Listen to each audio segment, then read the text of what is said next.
Lucas et Eric investissent tous les deux dans les actions. Lucas utilise eToro pour investir dans des actions sans payer de commission. Eric doit payer une commission à sa banque à chaque fois qu'il achète ou vend une action.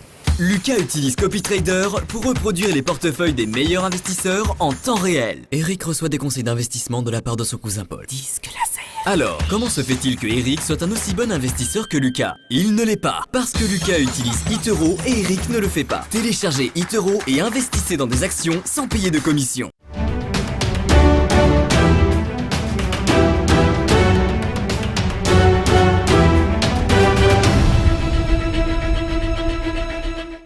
Et c'est l'heure du chrono CAC avec Antoine Quezada, formateur et coach. Antoine, bonjour. Alors, on s'attend à une séance à la baisse aujourd'hui. Comment va-t-il évoluer d'après vous ? Écoutez, le CAC, comme vous le savez, évolue déjà dans un range latéral depuis près de 2 mois. Un range limité, plutôt délimité par 2 bornes. Sur le graphique que je vous envoie traditionnellement, ici, vous avez en pointillé sur la ligne horizontale supérieure le fameux ratio de Fibonacci de 61,8% de retracement. Et ce ratio, donc, donne comme cotation 5163 points. Et déjà la semaine dernière, je vous dis que c'est un point très important et tant qu'on ne l'aura pas vraiment franchi à la hausse, le CAC aura du mal à aller beaucoup plus haut. Donc il est coincé. Il y a eu une tentative qui s'est faite mardi dernier et effectivement on a franchi les 5163 points puisqu'on est allé quelques points plus haut à 4172, mais ça a calé de nouveau. Et en fait, le fait de caler sur ce niveau-là montre une fragilité du CAC malgré que la tendance soit clairement haussière. Donc aujourd'hui, on s'attend évidemment à une ouverture négative, puisque si on regarde les futurs, on est à moins 1%, moins 1,30% sur les futurs. Donc ce n'est pas encore la cotation en temps réel. Ça y est, voilà qui est fait. 4967 points à l'instant même.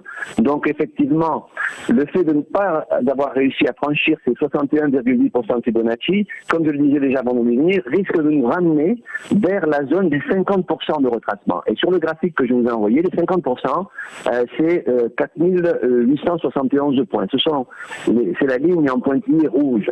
Et que se passe-t-il d'un point de vue graphique ici? C'est que, pour ceux qui connaissent un petit peu l'analyse technique, j'ai tracé ce qu'on appelle une divergence. C'est-à-dire un segment en rouge qui monte au-dessus de la grille des cours, alors que vous avez ce même segment qui descend au-dessus de l'indicateur. Ce qu'on appelle une divergence, c'est-à-dire une force qui pousse le marché ici à la baisse, sinon c'est une force graphique qui elle-même découle des fondamentaux du marché, bien entendu.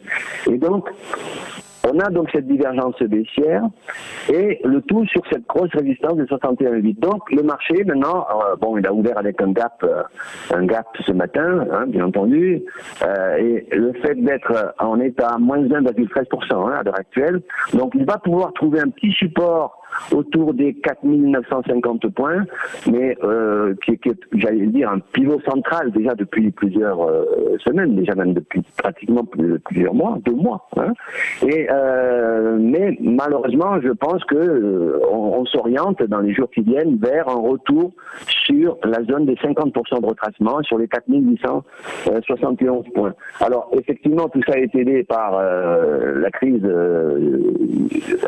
USA-Chine qui reprend de plus belle, avec ces tensions qui fragilisent l'humeur des marchés, plus effectivement le phénomène du coronavirus qui malheureusement est toujours bel et bien présent. Donc effectivement, séance négative aujourd'hui, peut-être un petit rebond sur la zone des 4950 si on l'atteint, puisque c'est un point central, je dirais, mais je pense qu'on s'oriente vers les 50% de retracement, c'est-à-dire vers les 4871 points, qui sera un seuil très très important dans les jours qui viennent. Si on venait à le franchir à la baisse dans les jours qui viennent, ça serait assez inquiétant pour la tendance de plus long terme. Donc voilà, pour aujourd'hui, donc visiblement retracement et direction 4950 et peut-être même plus bas 4871 points qu'il faudra à tout prix surveiller et protéger comme zone. Merci beaucoup Antoine Quezada pour cet éclairage d'analyse technique. Dans un instant, on retrouve notre analyste pour un nouveau point avec Vincent Gane.